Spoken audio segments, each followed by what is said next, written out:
הקוראן, אני מצטטת, פרק 5, פסוק 32, בגלל זה אמרנו לבני ישראל, ולכן העונש של אלה הלוחמים באלוהים ושליחו, היא שהם יהרגו או יצלבו או תקראת ידם הימנית או רגלם השמאלית. פסוק 37, הם ירצו לצאת מאש הגיהנום, אך ממנה לעולם לא יצאו, ולהם נועד עונש לעולם ועד. פרק 8, פסוק 12, אני אטיל אימה בלבבות אלה אשר כפרו, הכו על הגב העליון וחתכו להם כל איבר. פרק 47, פסוק 4, ואם אתם פוגשים את אלה אשר כפרו, ערפו את צווארם. זה לא במקרה שהברברים האלה עשו כפי שהם עשו.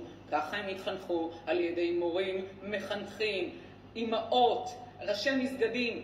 זה החינוך שלהם מגיל 0. כאשר אצלנו, בית יעקב, זה להיות איש תמים וירא השם.